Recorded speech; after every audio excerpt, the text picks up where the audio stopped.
So what's it like to go on a trip abroad with my husband's money? My sister-in-law, Betty, arrogantly declared. I wonder how it feels to live not just off your parents, but also off your brother. I retorted, feeling a surge of anger at her audacity. Well, you're one to talk. You're a stay-at-home wife, and yet you hire a maid and don't do any housework at all. That's enough. Both of you, stop it. My father stepped in between Betty and me as our argument threatened to escalate. With a calm look on his face, he pacified me and looked up at Betty. Seems like you can't enjoy your trip with us both here. We'll head back home. Sorry for disturbing. My name is Lisa.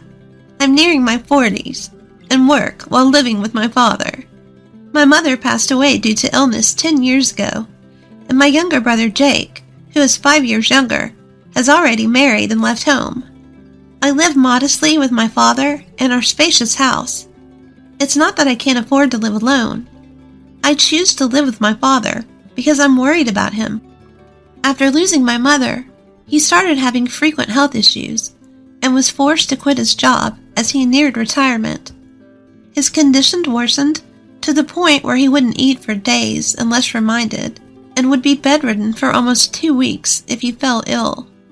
I couldn't leave my father alone in such a state. At that time, my brother Jake was already working as a lawyer and had a fiancé. Jake and his wife were planning to build a new home near our house, so it was inevitable that I would stay with my father. Jake is exceptionally gifted compared to me. I never thought that the woman he chose as his wife would turn out to be so unreasonable. Jake's wife, Betty, quit her job immediately after their marriage and became a housewife. She leaves all household chores to a hired butler, and her daily routine seems to revolve around luxury lunches and shopping at high-end stores. Jake is busy with work. Perhaps he doesn't have much time to spend with Betty, but her extravagant lifestyle is shocking. Living close to Jake and Betty's house, I couldn't help but hear about Betty's carefree life. What made it more intolerable were her remarks when she visited our house. When are you planning to leave this house, Lisa? Aren't you embarrassed to live at home at your age? Betty would mock me like this quite often.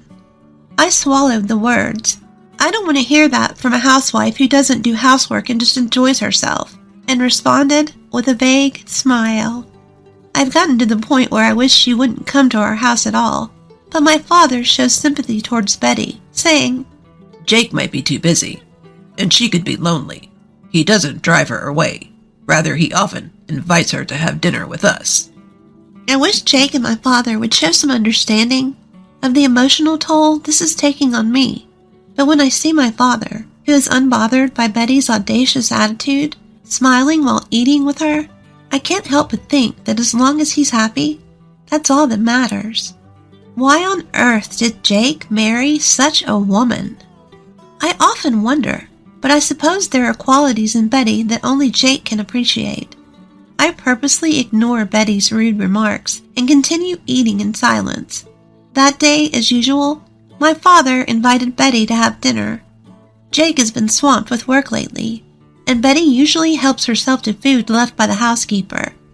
My father, perhaps feeling pity for Betty, decided to buy some expensive ingredients and proposed that the three of us have a nice meal together. I wasn't particularly thrilled, but if my father insisted, I didn't have a choice. I bought ingredients from the supermarket in town and managed to whip up some dishes I'd never cooked before. My father, who had been losing his appetite, was delighted and laughed, saying, I'm particularly hungry today. Betty arrived significantly past the agreed-upon time, sank into the dining table chair without so much as a decent greeting. The dishes I had prepared were lined up in front of her. Now that we're all here, let's eat, my father cheerfully suggested. Betty didn't seem pleased. She poked at the food with her fork, heaved a big sigh, and said, Do you think I can eat something that looks this unappetizing? Betty shot me a look of contempt as she glanced at the small dishes. I stared back at Betty, then turned to my father in surprise. My father also looked surprised, his mouth agape as he looked at Betty. Well, it may not be as good as the meals your housekeeper makes, but Lisa made this from scratch. Can't you be a bit more polite? When my father-in-law sternly rebutted, Betty immediately pulled a sour face. I never said I wanted to eat with you guys. I'm helping you make some memories, and you served me something that looks so unappetizing. Can't you consider my feelings a bit? What do you mean by making memories? I muttered, but Betty picked up on it quickly. Betty looked down on me and my father, smirked, and said something unthinkable. Well, your father won't live much longer, right? I'm the diligent daughter-in-law keeping him company, so I expect a generous inheritance. At this, both my father and I were left speechless. The living room fell silent. Could this really be the woman that the intelligent Jake chose to marry? Discussing inheritance before someone's even passed away? There's something wrong with that. Dad, you're going to live for many more decades. Before I knew it, I was shouting. Even Betty, who had been grumpily picking at her gratin, stopped when she saw me letting my anger out. Don't talk about inheritance. To you, Dad may be just another person, but he's family to me. He's also the same to Jake. He's the only living relative left for us who lost our mother. My father gently held me back as I leaned over the table. Panting heavily, I slowly sat back down. My anger towards Betty was still swirling inside my chest. With a deep breath that seemed to pierce my father's mood, I felt my pent-up emotions deflate. I'll pretend I didn't hear what you just said, my father said in an emotionless voice. Immediately, Betty's scoff came flying. All I did was state the facts. I don't want the inheritance taken away by a woman who's still living in her parents' house. Betty's words were so refreshingly straightforward, I no longer had the energy to be angry. She bravely rehashed what my father had tried to let slide, and threw her demeaning words and actions at us. I'll leave this rundown house to you, sister-in-law. Looks like you won't be losing your place to live. Betty's shrill laughter echoed. I wanted to retaliate with a complaint, but when I saw my father quietly shaking his head, I swallowed my words. My father was too lenient with Betty. Even though she might be lonely with Jake, often busy with work, it's not right to sympathize with an adult who can't tell what's appropriate to say and what's not. My father looked at my face and muttered softly, She's the one Jake chose. My father smiled with a hint of sadness. He looked like a father dealing with a troublesome daughter, and also like a man completely worn out by life. I couldn't say anything when I saw my father's face. I had things to say to both my father and Betty, but I wanted to know what Jake thought about all this more than anything. Does Jake know about Betty's behavior? If he's aware of it and just letting it slide, I have to say something as his sister. In the end, Betty barely touched the food I made and left early after a brief conversation. Only my father and I were left in the large living room. Creating memories, huh? Maybe she's right. I quietly exhaled as I noticed my father's figure suddenly seeming smaller when he murmured that. Due to Jake's suggestion, our family decided to go on a trip to France. My father wanted to go to France while he could still walk on his own, so Jake and I planned the trip. Of course, I initially asked Jake to take Dad and go on the trip with just the three of them, without me. Betty would always make snide comments toward me if I was present. I didn't want to ruin the cheerful atmosphere of the trip.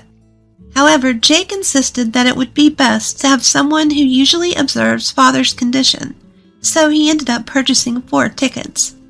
I reluctantly agreed to accompany them on the trip to France, and as I expected, Betty was in a bad mood the whole time and didn't exchange a single word with anyone on the plane. Once we landed, we went straight to the heart of Paris and enjoyed sightseeing. My father was unbelievably energetic, exploring everywhere. Betty seemed to lighten up a bit when Jake bought her a brand name bag. She walked arm in arm with Jake, but I couldn't help but notice that Jake didn't look particularly happy. At that moment, I accidentally made eye contact with Betty. She glared at me so fiercely that my heart jumped. By the way, why is Lisa here with us? Betty let go of Jake's arm and confronted me. I asked her to come, in case something happens to Dad. We need someone who can handle it. Jake tried to step in to help, but it seemed like his words didn't reach Betty. She kept staring at me, snickering. What's it like to go on a trip overseas with my husband's money?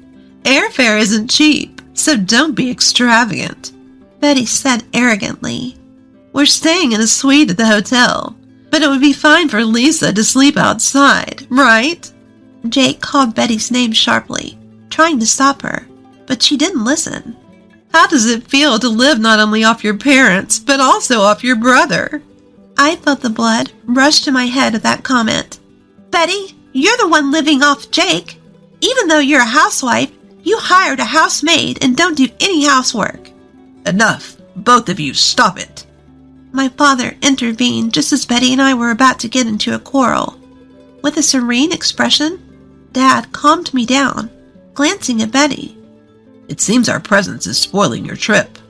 We'll go home. Sorry for disturbing you. Lisa, could you check the bus schedule to the airport? Without anger or distress, he calmly made his declaration. A smile spread across Betty's face, while a look of panic raced across Jake's. Wait a minute. What should we do when you guys are gone? Jake had a sudden realization and tried desperately to keep us from leaving. However, once Dad decided to go home, his resolution was firm. He had me check the bus to the airport, and he quickly set off in the opposite direction towards the bus stop. I had no choice but to follow Dad, while keeping an eye on my brother and his wife. We'll be just fine without the old man and old lady. Betty's voice echoed from behind us. I was momentarily angered at Betty treating Dad as an old man, but I had no time to waste on her. I chased after Dad, who was walking ahead, while hearing Jake's cries of anguish and Betty's insults thrown at him. Jake barged into the cafe near the airport where we were having tea, looking desperate. His forehead was covered in an extraordinary amount of sweat, signaling something was amiss.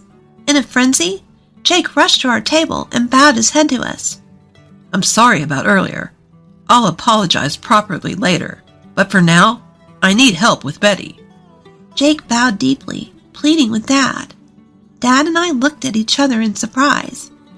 What happened to Betty? When I asked in place of Dad, Jake began to explain with renewed energy what happened after we left. After we boarded the bus to the airport, Jake and Betty took a taxi to the hotel. The problem occurred after they got in the taxi. The English that worked at the tourist spots didn't seem to work with the taxi driver. Neither of them spoke French, and they couldn't understand what the driver was saying. The driver was asking them something, but they responded without really understanding. As a result, Jake said that when he paid the money and got off, the driver drove away with Betty still inside. I can't get through to Betty on the phone. She might have been mugged or something after she was dropped off, Jake said, his face turning pale, probably figuring it would be faster to rely on us rather than trying to cope on his own and winding up out of his depth. Jake, who doesn't understand French, asked for our help. My father and I can speak French perfectly. Betty appears to think of my father as an old man who can't do anything, but he used to be a French teacher. And I, too, am a current French teacher. This trip to France was planned by Jake, wanting my father to reminisce about his youth. Once my father arrived in France, he seemed filled with nostalgia and vitality, perhaps remembering his time studying abroad. Since I, too, had studied abroad in France during my student days, after parting ways with my brother and his wife, we slowly talked about our time studying here. My father listened to the stories with a serious expression and eventually gave a slow nod. Let's return to the city center. I bet the taxi that dropped you guys off is waiting for its next fare there. With my father's command, we quickly got ready and set off on a journey to find Betty, who had been left somewhere. My father and I split up to look for the taxi that had dropped off my brother and his wife after returning to the city center.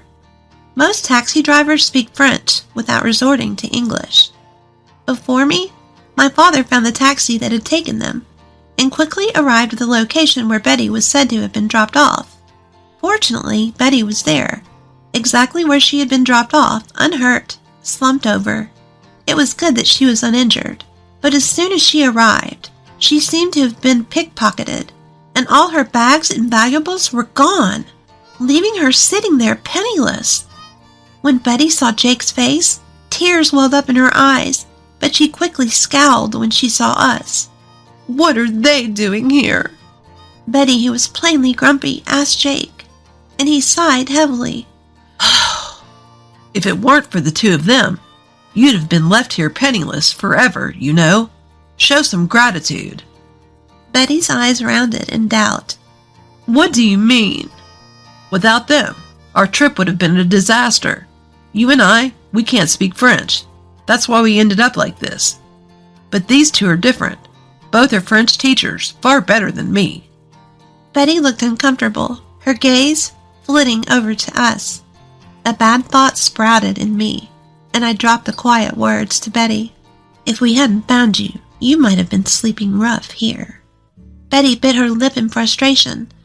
And also, the expenses for the trip were split equally between Jake and me. How's that? An overseas trip fully enjoyed on the money of an old lady living at her parents'? At this, Betty's shoulders began to shake. "It's your father's money anyway, isn't it?" To Betty's counter-argument, my father gently shook his head. "I didn't do anything. Lisa and Jake, they're doing well on their own. They're my pride and joy." Just when I thought Betty was glaring at me intently, she fell silent without saying a word. Even though she had been helped, she didn't utter a single word of thanks. I had a mountain of things I wanted to say to her, but my father whispering, "Take it easy," made me hold back and keep my mouth shut. For Betty, this must have been an incredibly humiliating event. She must not have expected to be saved by the one she had been looking down upon. Even Jake seemed fed up with Betty's stubborn antagonism towards us, his face showing clear signs of frustration. "Well, now that the issue has been resolved, shall we resume sightseeing? Let's go to a restaurant I used to frequent when I was studying here," my father suggested cheerfully. At my father's bright words, the family was once again united. We ignored the depressed Betty and thoroughly enjoyed our trip in France. Upon our return to the States, Jake was constantly apologizing to us, and he surprisingly and abruptly divorced Betty. Shocked, I asked him why they had married in the first place.